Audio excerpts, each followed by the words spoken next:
గూడూరు మైథిలి హాస్పిటల్కి తీసుకెళ్తాను అని చెప్పేసి మా కోడలు చెప్పింది. తర్వాత గూడూరు పోయారు. సాయంత్రం దాకా వాళ్ళు పెట్టుకొని ఇక్కడ కుదరదు, ఇంకా మీరు నెల్లూరు తీసుకెళ్ళండి, నెల్లూరులో అన్ని పరిసరాలు ఉంటాయి.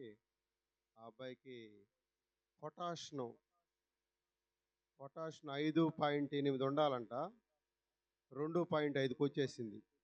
పొటాషియం తగ్గిందని వల్ల, ఉప్పు శాతం తగ్గిందని వల్ల ఆ అబ్బాయికి పిక్కలు పట్టేయడం, చేతులు పట్టేయడం ఇలాంటివి జరిగినాయి. తర్వాత వాళ్ళు అపోలోకి కానీ లేదంటే నారాయణకి కానీ తీసుకెళ్ళమని చెప్పారు. నేను డ్యూటీలో ఉన్నాను. నాకు ఫోన్ చేయగానే రామచంద్రరెడ్డి హాస్పిటల్ తీసుకెళ్ళండి అని చెప్పా. సరే, ఇక్కడ గూడూరు నుంచి కారు పెట్టుకొని అక్కడికి వెళ్ళారు. అక్కడికి వెళ్ళగానే వాళ్ళు చెక్ చేస్తే 1.5 వచ్చింది. ఇంకా పొటాషియం తగ్గిపోవడం జరిగింది. వాళ్ళు చేర్చుకున్నారు. చేర్చుకొని తర్వాత నేను డ్యూటీ దిగొచ్చి పొద్దున అక్కడికి వెళ్ళా. అక్కడికి వెళ్తే వాళ్ళు పొటాషియం పూర్తిగా తగ్గిపోయింది, ఇక్కడ కూడా కాదు, మీరు బొల్లేనికి కానీ లేదనుకుంటే నారాయణకి కానీ తీసుకెళ్ళడం మంచిది అని చెప్పడం జరిగింది. తర్వాత నేను డాక్టర్ గారితో మాట్లాడాను. సార్, మీరు ఇక్కడే బాగు చేయాలి సార్ మా బిడ్డని అని చెప్పేసి చెప్పాను. సరే, ఇక్కడే ట్రీట్మెంట్ మొదలు పెడతామని చెప్పారు. పొటాషియం ఎక్కించాలని చెప్పారు. పొటాషియం ఎక్కించాలంటే అది గుండెకి అటాక్ అవుతుందంట, ఎప్పుడు అవుతుందో తెలియదు. అలాంటి పరిస్థితి. డాక్టర్ నన్ను పిలిచాడు. పిలిచి ఈ విధంగా పొటాషియం ఎక్కించాలమ్మా, నువ్వేమవుతావు అతనికంటే, నేను నాన్న అవుతానండి, మా అబ్బాయేను అని చెప్పా. మీరు అన్నిటికీ సిద్ధపడతారా అని అడిగాడు. అన్నిటికంటే సిద్ధపరుస్తా అంటే ఏంది అంటే, చనిపోయినా కూడా మేమే చేసుకున్నాము అన్నట్టుగా మీరు సంతకం పెట్టేదానికి సిద్ధపడి ఉన్నారా లేదా అన్నట్టుగా అడిగాడు ఆయన నన్ను.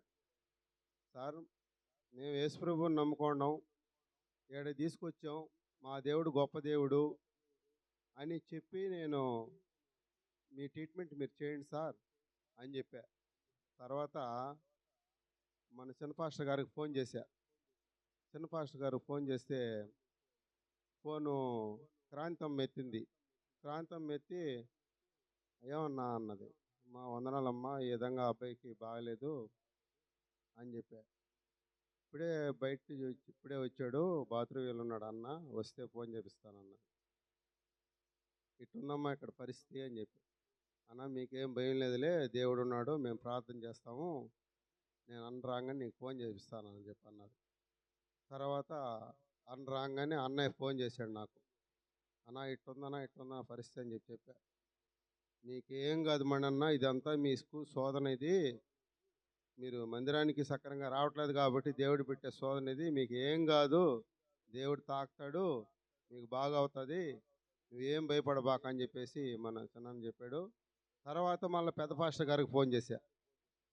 పెద్ద పాస్టర్ గారికి ఫోన్ చేసి, అన్న ఈ విధంగా అని చెప్పారన్న అంటే, అస్సలు నువ్వు భయపడబాకయ్యా, మన దేవుడు కార్యం చేస్తాడు, నీకేం భయం లేదు, బాగా చేస్తాడు, నువ్వు ధైర్యంగా ఉండు, భయపడిపోక అని చెప్పేసి అన్న చెప్పాడు.